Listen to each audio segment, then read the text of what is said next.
یہ ہدایت ہے صرف ان کے لیے جو بچنا چاہتے ہیں. جسے کانٹ نے کہا ہے مورل لا ود ان. اس نے کہا کہ وجود ہستی کے دو دلیلیں ہیں سب سے بڑی. The starry heavens above and the moral law within. ہمارے اندر مورل لا ہے. یہ اچھا ہے، یہ برا ہے، یہ خیر ہے، یہ شر ہے، یہ مورل لا ہے اندر. جن کا یہ مورل لا فطرت کی صحت و سلامتی کی بنیاد پر برقرار ہے، جو تمیز کرتے ہیں بھلائی اور برائی میں، ان کے لیے ہدایت ہے. اولاً وہی آتے ہیں سلیم الفطرت لوگ، ابو بکر اور عثمان رضی اللہ تعالی عنہما، والذین تبعوہم بإحسان. پھر کچھ لوگ ان کے پیچھے پیچھے بھی آتے ہیں. ایک نمونہ دیکھ لیا، کچھ لوگ بڑھ رہے ہیں، یہ دوسرے درجے کے لوگ ہیں. قرآن مجید میں درجہ بندی بیان کی گئی ہے. السابقون الاولون من المہاجرین والانصار والذین تبعوہم بإحسان رضی اللہ عنہم ورضوا عنہ. تو یہ سابقون الاولون جو ہیں وہ سلیم الفطرت، وہ سلیم العقل انسان ہیں جو ان چیزوں تک پہنچ چکے ہیں. البتہ ابھی یقین کی دولت جو ہے حاصل نہیں ہوئی، اور یہی نقشہ کھینچا گیا ہے حضور کا وَوَجَدَكَ ضَالًّا فَهَدَىٰ. ضال کا ترجمہ جو ہے گمراہ بھی کر دیا جاتا ہے. ضال اسے بھی کہتے ہیں کہ کوئی شخص کسی کے عشق میں دیوانہ ہو جائے.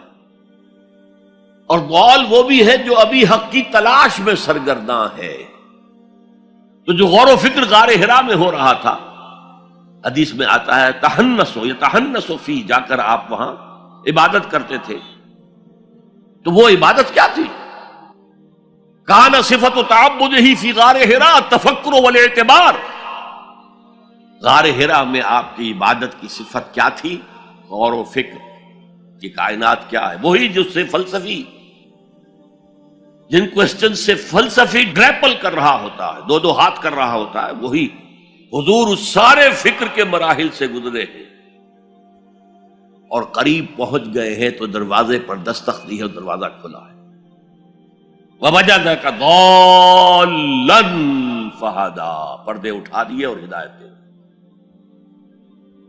اچھا، یہ تو آپ کے سامنے تعلق جو ہے ایمان کا عقل و فطرت کے ساتھ میں سمجھتا ہوں کہ کسی نہ کسی درجے میں واضح ہو. اب میں آپ کو اس کا سنتھسس بتاتا ہوں. یہ عقل و فطرت جو ہے اللہ کو پہچاننا کلیتاً فطرت پر مبنی ہے. انسان کی فطرت میں، اس کی روح میں اللہ کی معرفت، اللہ کی محبت موجود ہے. اس پر ظہول کے پردے پڑ گئے ہیں، تم ادھر متوجہ ہی نہیں ہوتے. تم نے کبھی اپنے قلب کی گہرائیوں میں اتر کر دیکھا ہی نہیں. تم تو باہر کی دنیا میں مگن ہو، مادی دنیا میں لگے ہوئے. کچھ تو بقول شاہ ولی اللہ وہ حیوانیت کی سطح پر آ جاتے ہیں بیچارے. صبح سے شام تک کی کمر توڑ دینے والی محنت کے بعد بھی ان کی بنیادی ضرورتیں زندگی کی پوری نہیں ہوتی. وہ کیا کسی سے لو لگائیں گے، کیا خدا کو یاد کریں گے. کاد الفقر ان یکون کفرا. یہ فقر اور احتیاج اور مفلسی تو انسان کو کفر تک پہنچا دیتا. حضور کی حدیث. تو تم ادھر متوجہ ہو، ہماری طرح متوجہ نہیں ہوتے.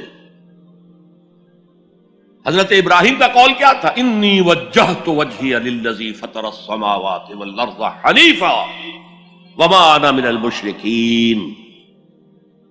اور یہ نماز کا افتتاح بھی ہے.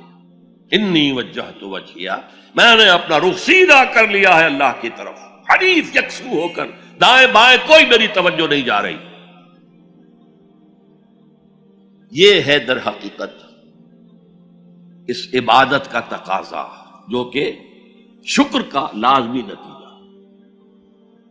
اب اس کا سنتھیسس دیکھیے. میں نے کہا کہ سب سے پہلے ایمان باللہ وہ کلیتاً فطرت پر ہے.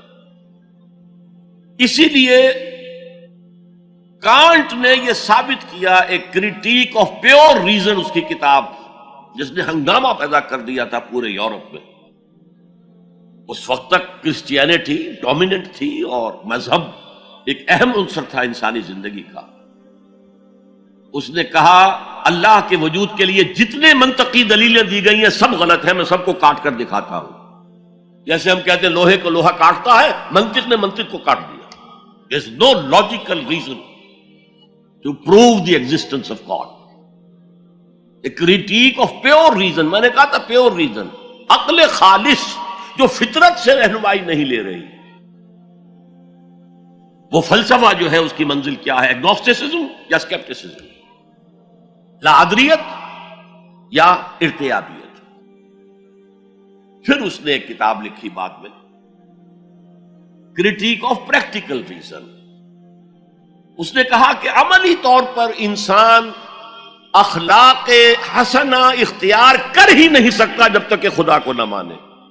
یہ نیسیسٹی ہے انسان کو کہ مانے. علامہ اقبال نے اس کو تسلیم کیا ہے، کانٹ کے اس دعوے کو.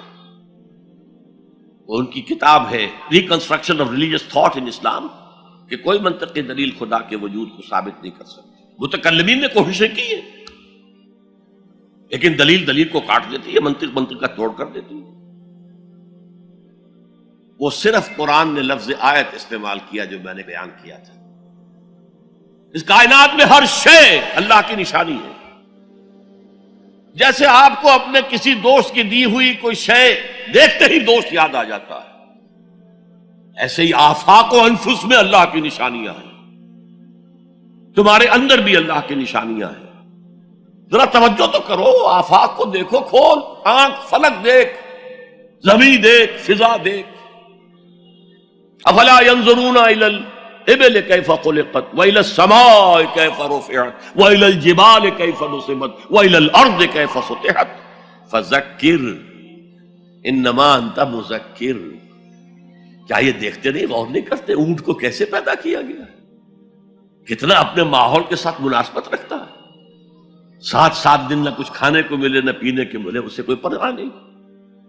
صحرا لقدت صحرا کا جہاز، وہ دیکھتے نہیں آسمان کیسے بلند کر دیا گیا، دیکھتے نہیں پہاڑ کیسے گاڑ دیے گئے، دیکھتے نہیں زمین کیسے پھیلا دی گئی.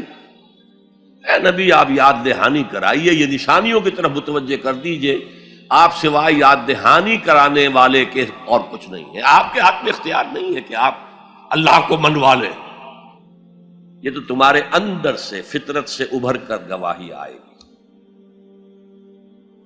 اب دیکھیے اس کے لیے آیت، جسے میں یہ قرآن مجید کی طویل آیات میں سے، جیسے آیت البر ہم نے پڑھی تھی، ان فی خلق السماوات والارض واختلاف اللیل والنہار والفلک التي تجری فی البحر بما ينفع الناس وما انزل اللہ من السماء من ماء فاحیا به الارض من بعد موتها وبث فیہا من کل دابۃ وتصریف الریاح والسحاب المسخر بین السماء والارض لآیات لقوم یعقلون.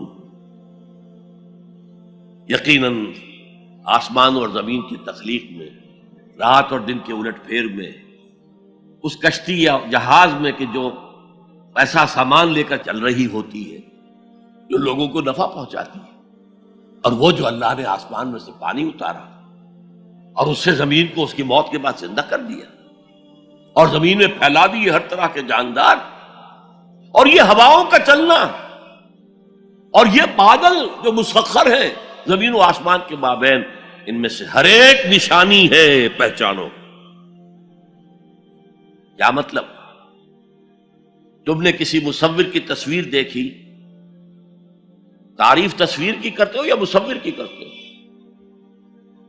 مصور کا کمال ہے، تصویر میں کیا ہے؟ ہاں وہ اپنے منہ سے بول رہی ہے، اپنی زبان حال سے اپنے بنانے اپنے مصور کی تعریف کر رہی ہے. تو کائنات کا ذرہ ذرہ اللہ تعالیٰ کی نشانیوں پر ہے. شیخ سعدی نے کہا، بڑا پیارا شعر ہے، برگ درختان سبز در نظر ہوشیار ہر ورق دفترست از معرفت کردگار. یہ جو سبز درختوں کے پتے ہیں، ایک نگاہ ہوشیار جو کہ ان کی حقیقت کو پہچان سکے، اس کے نزدیک ہر پتا معرفت کردگار کا ایک بہت بڑا دفتر ہے۔ اور آج ہمیں معلوم ہے ہر پتا ایک فیکٹری ہے، فوٹو سنتھسس کا عمل اس میں ہو رہا ہے، سورج کی انرجی کو جذب کیا جا رہا ہے۔ برگ درختان سبز در نظر ہوشیار، ہر ورق دفتر است از معرفت کردگار۔ وہ جو آیت میں نے آپ کو سنائی اسے میں نے نام دیا ہے آیت الآیات۔ اتنی آفاقی آیات کسی اور آیت میں جمع نہیں کی گئی جتنا بڑا گلدستہ ہے یہاں۔ ان فی خلق السماوات والارض واختلاف اللیل والنہار والفلک التي تجری فی البحر بما ينفع الناس وما انزل اللہ من السماء من ماء فاحیا به الارض بعد موتها وبث فیہا من کل دابۃ وتصریف الرياح والسحاب المسخر بین السماء والارض لآیات لقوم یعقلون۔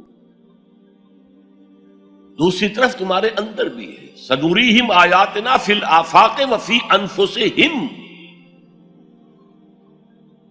بے دل نے خوب کہا تھا، یہ چوٹی کے شعراء میں سے رہے ہندوستان کے، یہاں تک کہ غالب کو کہنا پڑا کہ طرز بے دل میں ریختہ لکھنا اسد اللہ خان قیامت ہے۔